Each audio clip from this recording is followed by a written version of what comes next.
L'information du jour sur KRV Web TV. Ce n'est plus un secret, Kribi, désormais pôle d'attraction des investisseurs dans divers secteurs, au rang desquels l'agroalimentaire. Dans cette course vers la prospérité économique, nous retrouvons le projet Mbalian Food and Beverage, dont le porteur est au cœur d'une série d'actions visant à le concrétiser.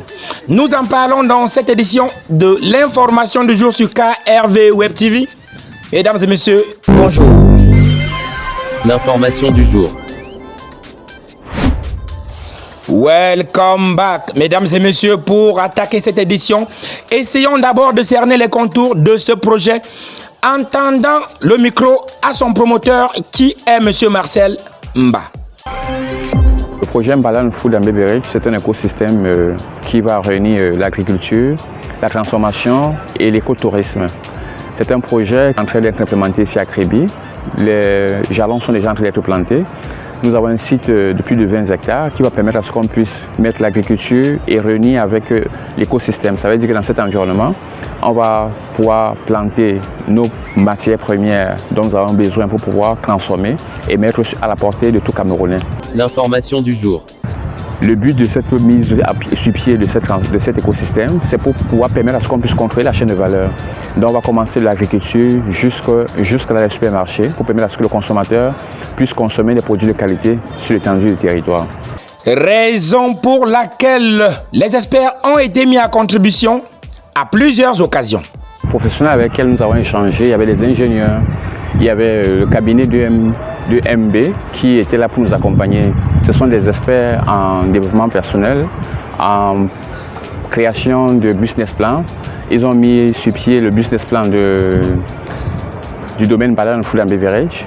Et des ingénieurs étaient là pour pouvoir nous apporter des plans structurels pour pouvoir mettre sur pied des plantations pour pouvoir produire le manioc, le plantain et tout ce qui va avec. Donc cet échange-là, il était pour pouvoir apporter des résultats assez concrets pour pouvoir mener à bien notre business plan. Un business plan concret au vu de la disponibilité du site qui a d'ailleurs été visité et surtout analysé.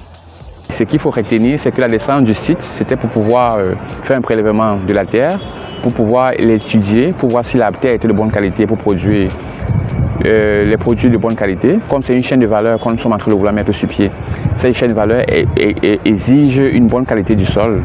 La descente était pour pouvoir valoriser, étudier le sol et maintenant regarder aussi l'état du site, si c'était accessible et permettre à ce qu'on puisse mettre sur pied ce beau projet que nous sommes en train d'implémenter. Il est donc clair que le train est désormais sur les rails. Notons d'ailleurs que depuis ce lundi matin, les acteurs et autres parties prenantes sont en pleine formation préparatoire.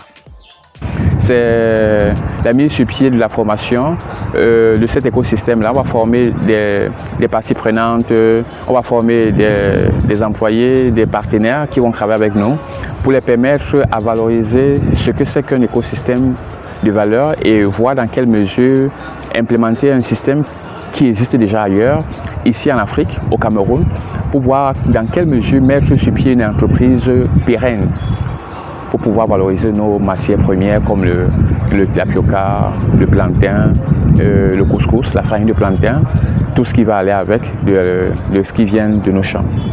L'information du jour. Avant de nous quitter, notons que cette formation se poursuit à la délégation départementale des petites et moyennes entreprises de l'océan jusqu'au 16 mai prochain. Pourquoi ne pas y faire un tour, car ne dit-on pas qu'aucune connaissance n'est de trop. Fin de cette édition de l'information du jour sur votre chaîne web KRV. Votre fidélité nous honore.